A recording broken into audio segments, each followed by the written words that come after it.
Audio knjige Feniks. Bure, Isidora Sekulić. Odmah se poznaju ona nesrećna mala deca koja iz škole dolaze u praznu kuću, koja znaju Robinzoja napamet i u 9. godini čitaju Život i patnje u Sibiru i Put u zemlju vašu Kululba.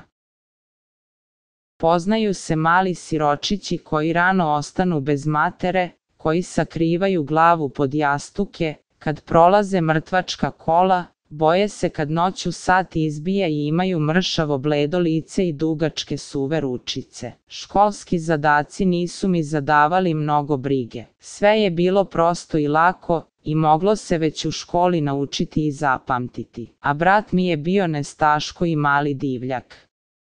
Podizao je skadar na Bojani, zaziđivao moje lutke, tražio mravi martenjaču, prezao skakavce u kola od karata i više išao na glavi nego na nogama.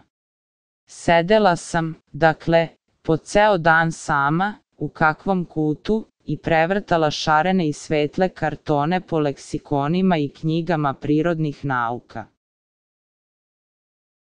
Tamo se videlo kako bukti polarna svetlost, tamo je bilo onih čudnih tropskih biljaka sa fiziognomijama divljih životinja, šuštalo je more i vozile se po njemu grdne galije asirskih veslača.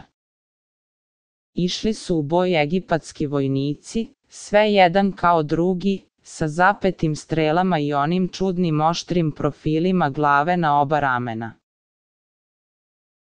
Tamo je Karon prevozio duše pokojnika, tamo je bilo namršteno ćutanje zaleđenog severa i strašna smrt u pesku koji ne da vrde, tamo su, kao oštre sablje, sevale žute oči kraljevskih tigrova i umiljato se plavile dobre oči skandinavskih belih sokolova. Tako danas, tako sutra, tako zimus, tako letos, prvo u sobi, pa u hodniku, pa na tavanu, pa u bašti, pa najzad u buretu.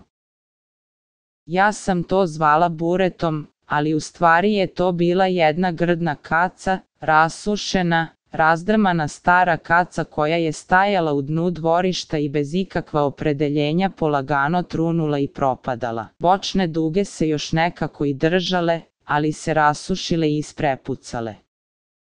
Dole nije bilo dna, a dno, okrenuto naviše kao krov, sve se izrešetalo, svaka se daska mogla pomeriti, a mnogo glavnih dasaka nije više ni bilo. Poodavno sam osjećala neki ukus za taj rasklimatani stari dvorac.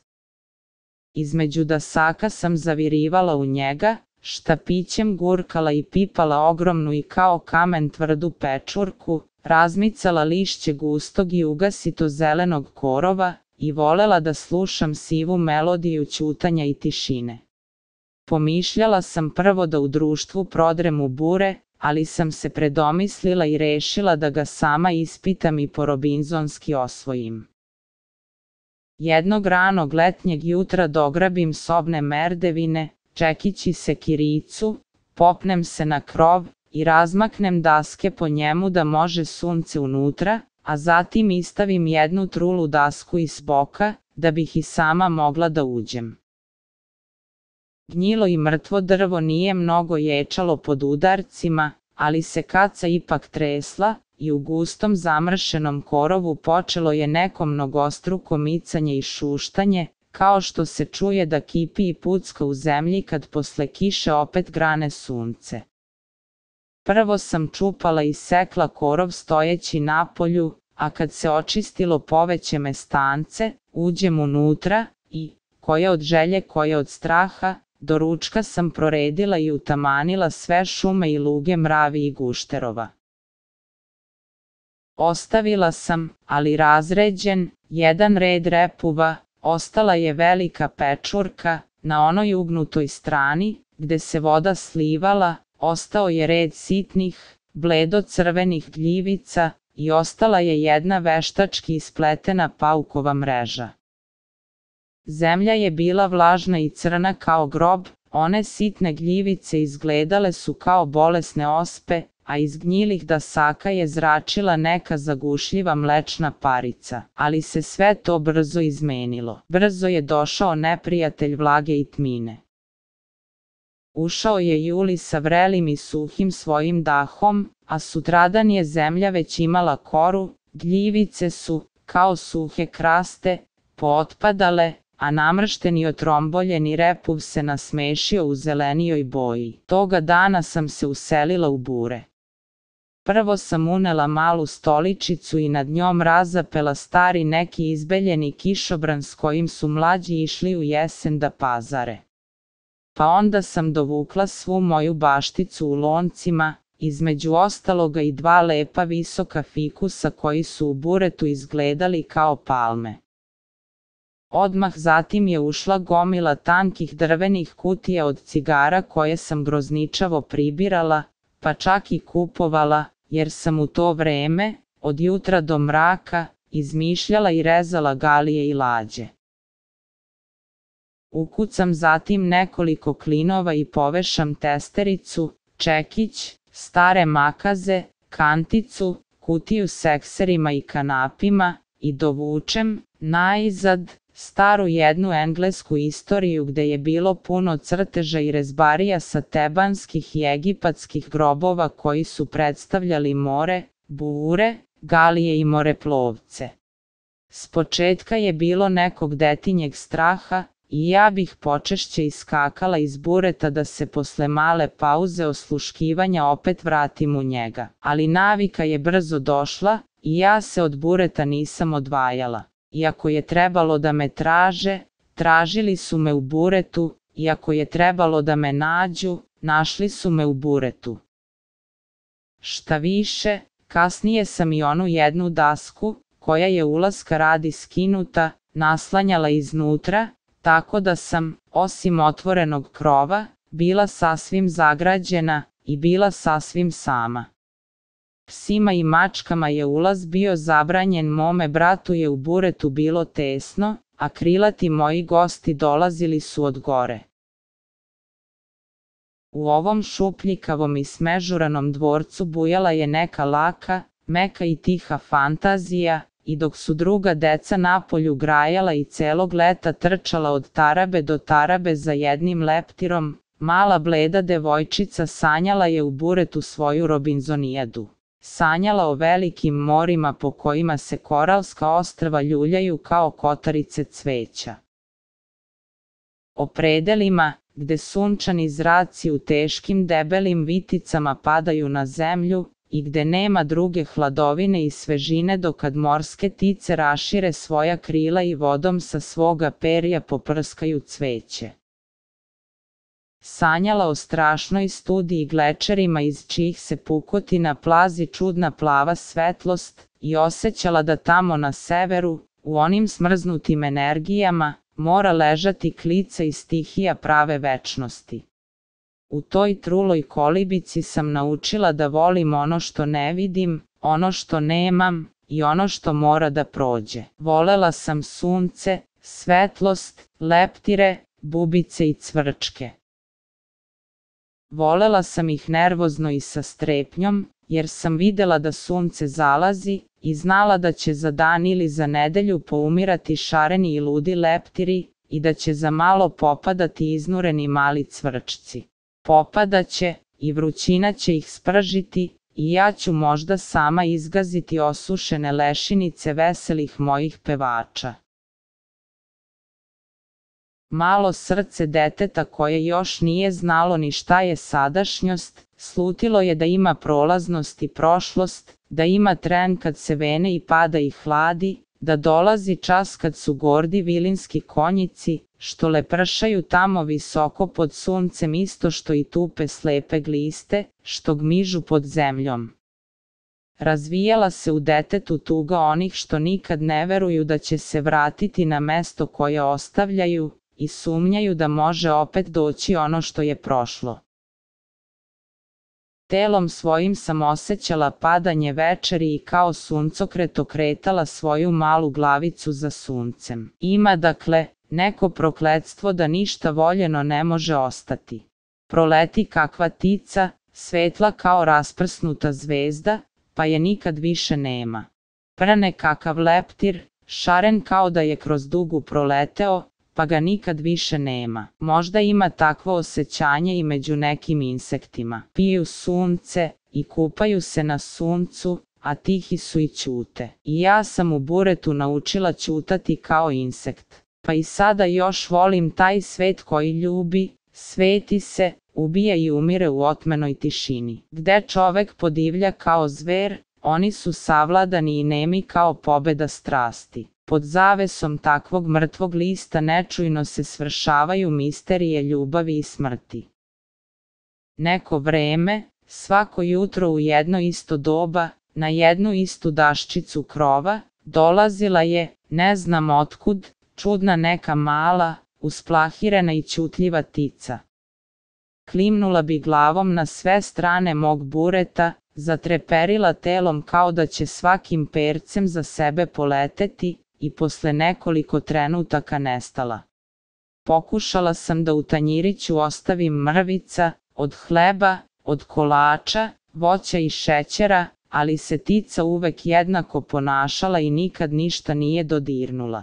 Zašto je ta životinjica dolazila, šta ju je privlačilo, šta je gledala i šta je videla?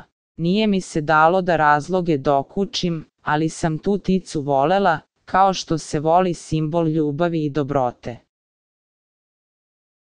Jednog divnog letnjeg dana, kad se sva lepota jednog godišnjeg vremena svezala u lepo jutro, kad su golubovi izgledali krupni, plastični i teški. Kad su izukrštani sunčevi zraci zvečali kao srebro, kad se govor čuo kao smeh, kad je svetlost tako gusta bila da su je mušice i leptiri krilima razbijali, kad sam ja srećna i vesela dotrčala u bure, tica nije došla, ni tada, ni ikad više. Čekala sam je još mnogo dana i žalila sam je mnogo. Ali, fantazija male devojčice beše tada Bog Tamuz sa 29 imena i toliko isto krila i života. Onu ugnutu stranu poda još sam bolje izdubila, popločala je crepom, napunila vodom i malom svojom kanticom dosipala što bi postepeno usahnjivalo. To je bilo more, veliko more što se uvek zvalo crveno ili žuto, i ja sam po mrtvoj površini barice videla sve nijanse tih boja, i uveče, u postelji, zamišljala kako tamo dole pevaju i vijaju se mali talasići šarene vode. A svud unaokolo, po trulim i hrapavim bokovima moga bureta, debelim potezima bele i zelene krede i raznim iščupanim ilustracijama, markiran je bio ceo svet i sve što je u svetu. Kontinenti, mora, ostrva, sve u onom redu dečijih krasnopisnih vežbanki, gde jedno uz drugo stoje Njujork i Čačak, Jagodina i Formoza. A po vodi sam, na tankom konopcu, vukla fantastično i pažljivo izrezane i sklopljene lađice, u kojima su, u paralelnim redovima, sedeli po 20 veslača od hartije, jedan kao drugi, svi sa nepomičnim tankim drvenim veslima, i vozila ih po čitavo dopodne, sve po jednom istom moru, čas u Braziliju, čas na Madagaskar, čas opet tamo gde uvek ima snega i saonica, irvasa i inja. Gore dole, klizila je moja galija pod automatičnim ritmom cvrčaka koji su, opijeni suncem i toplotom, pevali pesmu bez strofa i odmora, pevali poeziju kratkoga života, pevali snove blede devojčice koja je htela daleko, daleko, o mali moji nikad neviđeni zvrčci. Kako sam uvek strahovala da se ne odselite, da ne umrete od gladi, da ne prestanete pevati. Ali tada je za svakim listom čučao po jedan pevač i snažno cirikanje je natpevalo moju lepu i srdačnu brigu. O mali moji cvrčci, o velike moje varke. Ta cvrčaka u zimu i nema, ta zvrčku i ne treba zrno, jer ga ne može progutati, njemu osim slatkog, na suncu sazrelog soka, ništa ne treba jer on ništa i ne jede. O lepe moje varke u koje nema više ulaska, u čijim bravama se svi ključevi krhaju, a čija se vrata više ne otvaraju. I kad je lađa već davno prispela, i sunce zapalo, i svi mirisi i slasti i venci sreće i radosti koji na sunčevim zracima dolaze s njima opet zemlju ostavili, ja sam svejednako slušala moje male pevače, pevače bezazlene radosti od života, cvrčak. Malo parčence blata u kome ima nešto dobro, u kome ima sposobnosti voljenja i radosti, atom koji živi i koji kazuje svoju radost od života. Od jake vrućine i žege, gnjile i trošne daske se sušile i mrvile, i crne i uske pukotine postajale su sve svetlije i sve šire. Odjedared bi se kroz njih provukao kakav šarenko na 4 krila, pa za njim drugi koji ga vija, pa zatim još čitav roj leptirova koji se na suncu ljubili, i vreli i ludi od sunca i ljubavi jurnuli u polutamnu hladovinu usamljenosti. Popadali bi po širokom i hladnom lišću fikusa, i po crnkastom zelenilu bi se premetali u svojim vedrim toaletama, u svetlim i bleštavim svojim bojama, kao da su se u tečnom metalu okupali, i kao da im sa krila još klize kaplje rastopljena zlata i platine. Pa onda bi se učvrstili na listovima, mirovali bi trenut dva, uvijali svojim spiralastim rilicama, i zaplašeni gorkom aromom fikusa bežali bi opet napolje. A sa sunčane strane bureta, iz rupica razjedenog drveta i iz vrele suve zemlje izvirao je svet mušica, krilatih insekata i šestonogih pešaka. Ponekad i gušter i gusenica sa razrokim i naoblačenim svojim pogledom, i tvrdokrilac sa krupnim i kao teleskop ispupčenim očicama. Dobro mi je bilo u buretu i teško mi je bilo izaći iz njega, ni kiša mi nije smetala. Kad sam opazila da se sprema zlo vreme, popela bih se na merdevine i primakla bliže daske na krovu, šćućurila se pod amrelom na stoličici i posmatrala bih kako ptice, kao crne munje, paraju po vazduhu.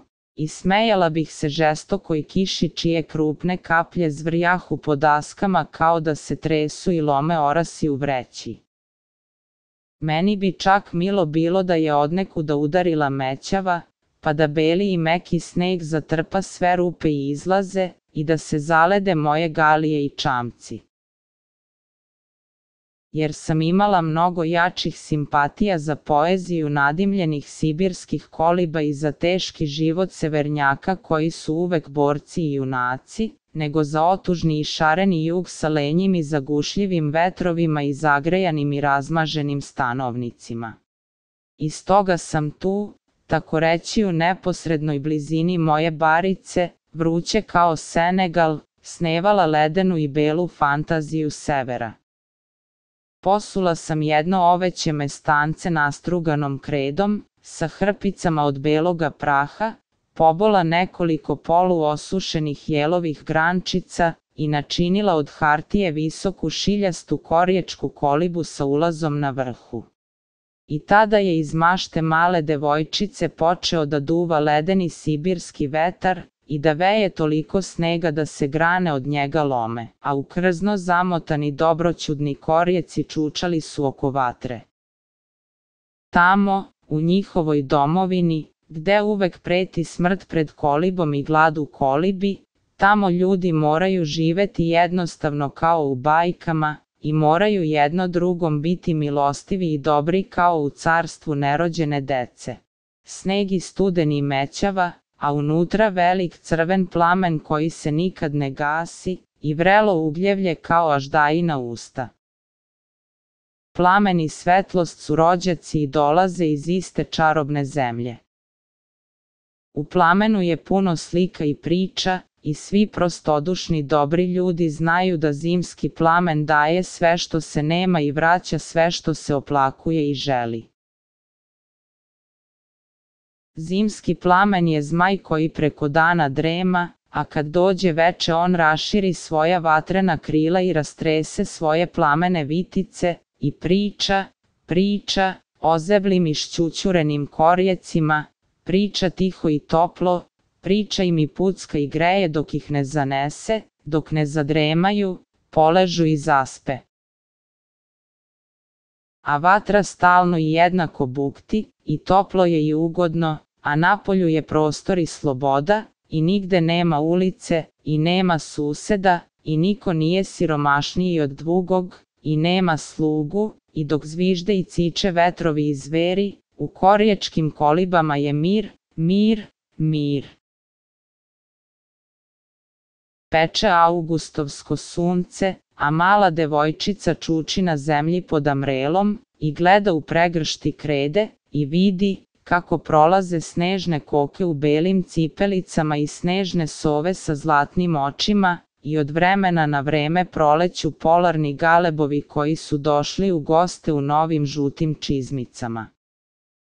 I zatim zakloparaju isprekrštani rogovi irvasa i zamiriše vreli dah njihovih injem posutih njuškica što se tiskaju oko zavezanih šatora gospodara, a svuda unaokolo je tanka mreža fluida koji se smrzava.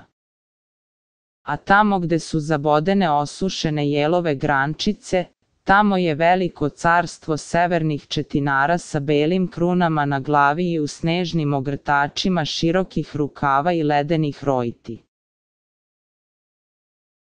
I kao što se u tropskim predelima stara drveta zagrle da sićušne puzave biljke lakše ustrče po njima, tako i svi severni gorostasi na izukrštanim četkastim svojim mišicama ljuljaju i neguju sitnu i nežnu mahovinu pod kojom skakuću i trljaju ruke dobri patuljčići u cinober crvenim čakširicama i plavim kaputićima, sa dugačkim bradama i zvečećim nekim govorom kao da se zrnevlje graška prosipa po staklu, a ženskih nema, patuljica nema. Čudila se mala devojčica da nigde nije napisano i nigde nije naslikano da među patuljcima, u zemlji dobrote, strpljenja i milosti ima i patuljica, ima i žena. Sve one male zalutale prinčeve i princeze, i svu onu nesrećnu i oteranu pastorčad primili su, gostili, hranili i mudrim savetima snabdevali samo mali čovečuljci u cinober crvenim čakširicama, čovečuljci koji se uvek smeše i nemaju među sobom žena. Jednog dana, kiša je probila u zoru i zalevala moje bure do same večeri. Sve se napilo vlage i vode, i ceo dan nisam mogla u bure. Bilo mi je neobično i dugo vreme, i čim bi se kapljice malo proredile, trčala sam i zavirivala kako je u njemu. More se razlilo i uzmutilo, a sve drugo omlitavilo i pocrnilo, i samo se čuli bolni tonovi prokisavanja. Pravo mrtvo ostrvo, gde crni leptiri, kao mumakaze, gase sjaj i boju cveta na koji padnu. Pred veče je prestalo da pada, i na dvorištu je opet stajalo ono dobro plavetnilo poznog letnjeg neba. Mesec je igrao na ivici sutona i dugog letnjeg dana koji se teško gasi. Prvo mi je bilo da strčim i uvučem glavu u bure. Vetrić, koji se spolja nije osećao, prolazio je u nekoj finoj promaji kroz pukotine bureta i čulo se nešto kao da se gudalom vuče preko staklenih krila vilinskog konjica. Nad morem, oko Brazilije, neko mlako, meko, klizavo isparenje, a u zelenilu ono zastrašeno disanje biljaka po zalasku sunca.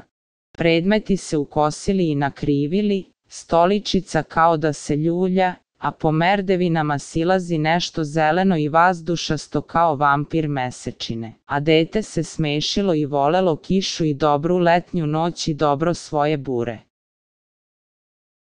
Plitke i duboke, velike i male, moje galije se iz dana u dan množile, i na kanapima razne dužine plovila je čitava flota.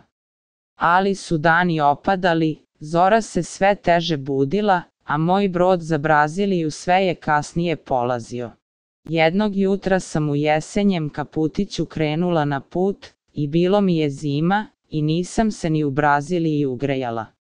Toga istog dana, pred veče, odjedared upade u bure, jadan i sav obamro, leptirić s iskidanim i procepanim krilima. Poplašila sam se od tog ranjenika kao od smrti, i drhćućim rukama sam ga podigla sa zemlje. Jedva se micao, i bio je bedan kao kakav mali akrobat koji je u ružičastom trikou sa zlatnim šljokicama maločas pao sa trapeza i prebio obe noge. Leptir je zatim umro, i to je bio prvi znak jeseni, i to je bilo, na moje oči, prvo umiranje u buretu.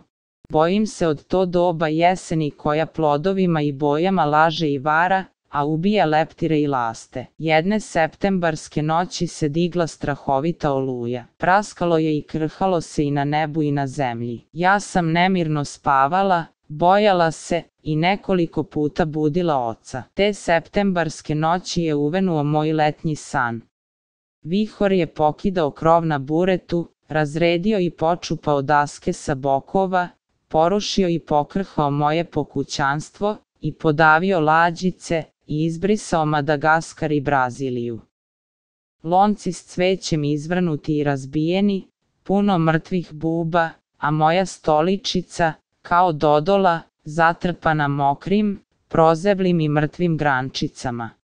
Otac me je držao za ruku i govorio da se bure ne može opraviti, da ga je oluj uništio i da će sada i tako doći zima. A ja sam vrištala. Vrištala i drhtala s onim bolesnim očajanjem siročeta koje komšijske matere ljubi i u buretu letuje. I kad se bure sklopilo i leglo, nad drvenom njegovom lešinom jecalo je dete, i mrtva stvar je našla svoga malog pesnika. To je mesto, zajedno sa kućom i dvorištem, prodato. Da mi je da ga kupim, da ga uzidam u kulu, da kulu zabravim sa 9 ključeva, od vremena na vreme bih se zatvorila u nju, i u mraku i ćutanju bih ludovala da se mogu zazidati tragovi mrtvih dana. Audio knjige Feniks.